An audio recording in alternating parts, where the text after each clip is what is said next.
ओम शांति। आज की जो अव्यक्त मुरली है ना, वो समझने से ज्यादा महसूस करने वाली है। इसे एक मुलाकात की तरह देखिए, जहां अनुभव और परिवर्तन के कितने गहरे रहस्य खुलने वाले हैं। तो चलिए इस मिलन का हिस्सा बनते हैं। देखिए, ये कोई साधारण संदेश नहीं है। ये तो एक इनविटेशन है, एक आमंत्रण।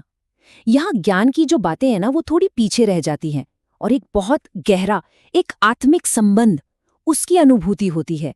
बस कल्पना कीजिए, बाप दादा समझाने नहीं आए हैं, वो तो बस मिलने आए हैं। और इस खास मिलन में पता है बाप दादा क्या कर रहे हैं? वो हर एक के मस्तक को देख रहे हैं और उन्हें ना वहाँ कुछ बहुत खास नजर आ रहा है। भाग्य की चमकती हुई रेखाएं। तो सवाल उठता है कि ये 3 रेखाएं हैं कौन सी? देखिए, पहली है परमात्म पालना की, वो जो हमें सबसे श्रेष्ठ प्यार से मिलती है। दूसरी है परमात्म पढ़ाई, जो हमें सबसे श्रेष्ठ शिक्षक से मिली है। और तीसरी है परमात्म श्रीमत, मतलब सद्गुरु का वो सबसे श्रेष्ठ मार्गदर्शन। यही तीनों मिलकर हमारे भाग्य के सितारे को चमकाती हैं। और ये सिर्फ सुनने की बात नहीं है, ये तो अनुभव करने की बात है। चलिए एक पल के लिए रुककर महसूस करते हैं। क्या मस्तक में उस चमकती हुई रेखा की कोई अनुभूति हो रही है? वही दिव्यता, वही भाग्य जो पहले से ही हम सबके अंदर है। अच्छा, चलिए अब आगे बढ़ते हैं और देखते हैं कि बाप दादा की दृष्टि और क्या देख रही है। वो ना एक बहुत ही सूक्ष्म, एक बहुत बारीक सा अंतर देख रहे हैं, हमारी अपनी आंतरिक स्थिति का अंतर। यहाँ एक बहुत बहुत गहरा फर्क है। जब कोई स्मृति स्वरूप होता है, मतलब याद का एक जीता जागता स्वरूप, तो वो समर्थ होता है, शक्तिशाली होता है। लेकिन जब कोई सिर्फ सोच स्वरूप में रहता है, तो होता क्या है? व्यर्थ संकल्प उसे कमजोर बना देते हैं। तो सबसे जरूरी बात क्या है? सोचना नहीं है, स्वरूप बनना है। तो फिर सवाल ये है कि इस शक्तिशाली स्मृति स्वरूप अवस्था को पाया कैसे जाए? जवाब एक ही है, अनुभव में। क्योंकि अनुभव ही वो चाबी है जो हमें सोचने के जाल से बाहर निकालकर एक अटूट स्थिरता और सच्ची आंतरिक शक्ति देती है। ये बात एक गहरी सुरक्षा का एहसास कराती है ना? जरा सोचिए, जिस आत्मा ने हर ज्ञान की बात को सिर्फ सुना नहीं है, बल्कि जिया है, जिसके पास अपना खुद का अनुभव है, उसे भला कोई भी भ्रम या माया कैसे धोखा दे सकती है? अनुभव तो एक ऐसे किले की तरह है जिसमें आत्मा हमेशा हमेशा के लिए सुरक्षित रहती है। और ये जो अथॉरिटी है ना, ये शब्दों से नहीं आती। इसे दुनिया को बताने की, ढिंडोरा पीटने की कोई जरूरत नहीं पड़ती है।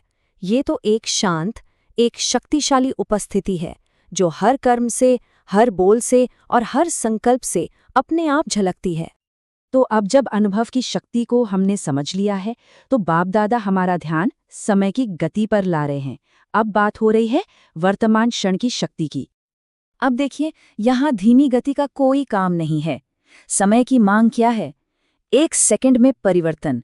जैसे हाँ या ना कहने में कोई समय नहीं लगता ना, बिल्कुल वैसे ही गलत बात पर फुल स्टॉप लगाकर सही को तुरंत अभ्यास में लाने की शक्ति। असल में यही इस पूरे विश्लेषण का सार है।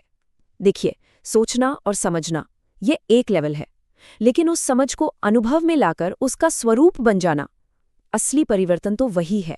ये सिर्फ दिमागी ज्ञान से कहीं आगे की बात है। ये अपने अस्तित्व की सच्चाई में स्थित होना है। अच्छा, और इस परिवर्तन की यात्रा में हमारा लक्ष्य क्या होना चाहिए? यहाँ बाप दादा हमारा नजरिया ही बदल देते हैं।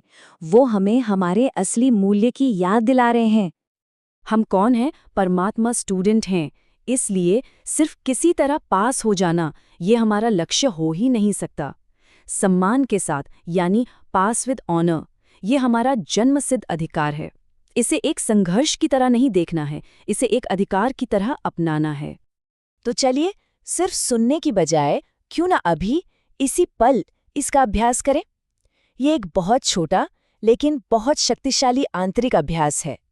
बस 1 सेकंड के लिए मन को सारे विचारों से हटाकर सिर्फ एक संकल्प पर ले आएं। एक बाप, दूसरा न कोई। बस कोई लंबी विधि नहीं है, कोई गिनती नहीं है, सिर्फ ये एक शक्तिशाली स्थिति। इस एक संकल्प की एकाग्रता में जो शक्ति है ना, उसे महसूस कीजिए। सदा स्मृति स्वरूप, समर्थ स्वरूप और अनुभवी स्वरूप बच्चों को बाप दादा का दिल से याद, प्यार और नमस्ते। ओम शांति।